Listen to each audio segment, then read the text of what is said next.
This shirt is too motherfucking clean, oh boy. You did. What's up, y'all?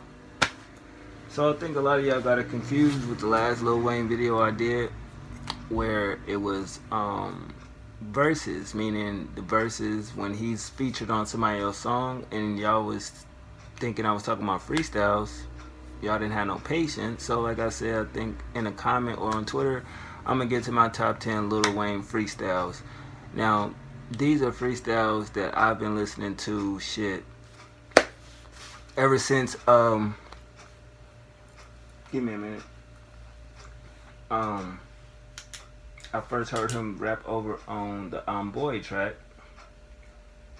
and I was like, wow, this nigga is a fucking problem. Cause up to that point, we have only heard, well, I've only heard Wayne rap on albums and shit like that, and be featured on like Juvenile, BG, Turk, big time albums and shit like that. But anyway, let's get into it, man. Starting off with number 10, Down and Out Freestyle, the Dedication mixtape. Now he ended up doing another version of this with what's that one nigga name from Opalaka? Y'all know who I'm talking about. I can't think of that nigga name, but he did another version of it with him. This version on Dedication is like 2 minutes and some change. Damn, his name right there. But anyway, the one he did with bruh is like 4 minutes and some change, so I definitely like that volume. I heard this one first, and then I was glad to see he actually went back and, you know, changed it up and did a newer version, so that was pretty dope. Number 9 would be December 4th off the Prefix. This is when he was in his Jay-Z phase and basically taking every beat Hove had, you know what I mean, and then speed it up a little bit when Hove was like, I think it was on a T.I. record where he was like, my DNA is all in your music, nigga. Like, that shit was crazy. Like, that shit was dope. I think that was a song called Watch What You Say.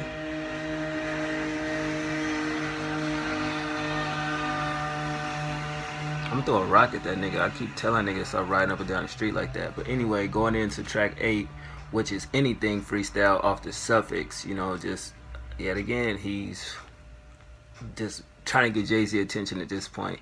And a lot of these freestyles back then was Wayne finding his own niche, his own style, his own flow a tad bit, but definitely he was definitely on the Jay-Z wave a lot.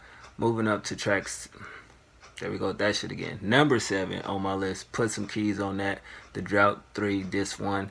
And I won't never stop saying this. When I heard this song, didn't care about Rich Boy version no more.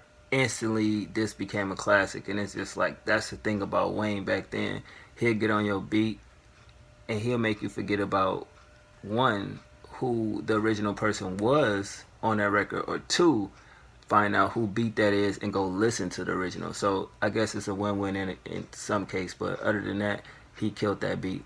Moving on to number 6 on my list, Gucci Gucci off the Sorry for the Wait mixtape. Now, when this song came out, you know, shout out to Krayshawn and shit like that. That song was basically an internet sensation. It was even on the radio. But when Wayne kind of got on it, I was like, huh, what is he going to do with this, you know, beat? Because I was intrigued when he first pronounced the Sorry for the Wait joint and seen the track list. I'm like, all right, you know, that's kind of different. But he got on there and did what he did, vintage Wayne, you know, got on there and acted a goddamn fool in a good way. And that's why it's on my list. Number 5, hitting the top 5 now, y'all. Dedication 2, the song off the Dedication 2 mixtape. Now, he used a Dipset beat with a Young Buck beat and mixed them together. And I thought that was the most incredible shit because it got the sample of, you know, the Dipset beat. I forget the name of the song with that Young Buck Bang Bang record. And he just totally, like, destroyed that beat. Now, whoever idea was to actually mix those two and blend them together, great idea, because that's just one of the best Wayne songs, you know what I mean, that I've heard off that tape, and I still listen to that. I go right to that song when I listen to Dedication 2. Going into number 4 on my list, Live from the 504, the Drought 3 Disc 2. You know, this song was, you know, he did this actually on, if you remember, Rap City in the Basement, where Birdman was there and Birdman put the red rag over the mic and he kind of changed up the lyrics, you know. And when this came out, I was like, okay, he definitely used that freestyle. But it didn't matter though. A lot of people say he was dissing Gilly the Kid, Willie the Kid, you know, that was kind of like, wow, both the niggas got similar names. But I kind of like the live version of Rhapsody a little bit more because he just was crazy. And then by the time the mixtape came out, you could tell he came and went and switched up a couple lines. But still, that shit just a dope song. Number 3 on my list is You Guessed It off Sorry for the Wait 2. Now, that song right there, when I first heard it, because I like the original song, and I heard it, I was like, this nigga Wayne crazy. But if you really sit back and listen to it, and you just see how he's spazzing on it, he actually did a good job on this record. I wasn't even mad at it. It's my favorite off the mixtape. And I was just like, damn, this nigga is crazy. Like, you could definitely tell he was going at Birdman. Even though I think that mixtape didn't go over nobody's head, but it was underwhelming. But basically, yeah, he definitely picked certain beats. You know, he said a lot of things. And this was one of the songs to me that stood out a lot. Getting into number 2 on my list, Upgrade You. Drought 3, this one. I don't know how y'all felt, but when this nigga said he was gonna get on a couple beats and he picked this one, my God, like, even the original wasn't even that dope. I don't think people gave a fuck about it, even though Hove was on there or whatever, but this nigga got that shit and got so many punchlines, so many bars, so many metaphors, one-liners. It's just, he did that shit so dirty, like, man.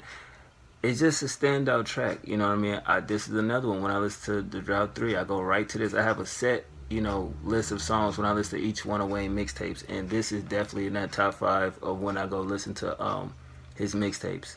And get into the number 1 song on my list, Lil Wayne Freestyles, DOA, No Ceilings. Now, the best thing about this is, remember when he was doing his mixtape, we got to see the live version, him in the studio doing it. And the way he does his freestyles, it's kind of like he actually doing a song, because he'll go there, say something, and if he figured it's not right, it don't sound right, he'll go back and, you know, reword it. And my God, when I tell you that this shit was crazy, based off when he said in the song, I might send this to mixtape Wheezy. And I don't know if Jay gave him the right to be like, yo, go ahead and do it. But at the end of the day, Wayne is Wayne. And if he fuck with a song, or if you don't get him on that song, he gonna take your shit and destroy it. And he, goddamn, because nobody really fuck with DOA anyway. I get what it was worth. It was cool. I kind of liked it. My little brother hated that shit. And a lot of other people, my boy Troy, he didn't fuck with it. He didn't like that shit. But I kind of liked it because I see the angle where he was going at, you know what I mean, trying to change shit up again like he did with the whole no jerseys and fuck Cristal and stop hitting rims on your car and all that type of shit. I got what he was saying, but it really didn't work in a sense. But when Wayne got on that beat, he just killed that shit. Like, god damn. I know that kind of made Hove proud, and that made people look at, you know, Wayne like, yeah, maybe he kind of is better than Hove and yada yada yada. But at the end of the day, that shit was a fucking classic song.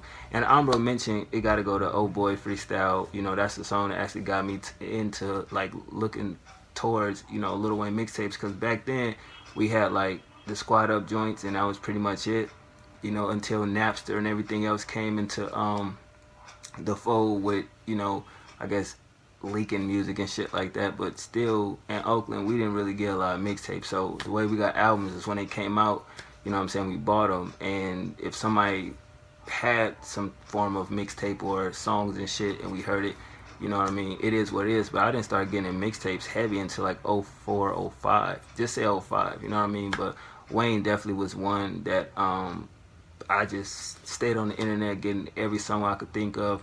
I think I showed a video on this channel, on my old channel, all the Lil Wayne mix CDs I done made. It's a bunch of them motherfuckers. You know what I mean? Y'all can go back and look for that. But I may update it and do an updated version. Just show y'all, like, when it come to music, I was really heavy, you know, getting all them songs off Napster. And then they got switched from Napster to Frostwire, LimeWire, all that shit. I was definitely on a lot of that shit, bro. So that's why I always said when I did all that shit, it's only right that, you know what I mean, I buy music. I was buying it back then, you know, back when they had the little booklet things in a mail. You send them in. I forget the name of that company, but you send it in and they gave you the CDs and shit. You could buy one, get 6 free and shit like that. That's how I started off my collection. Then Sam Goody today went out of business. Circuit City today went out of business. So I'll tell you, I've been buying music for a minute though. But That's just my top 10 Lil Wayne freestyles. Y'all let me know what y'all top 10 Lil Wayne freestyles is, and I'ma holla at y'all. One.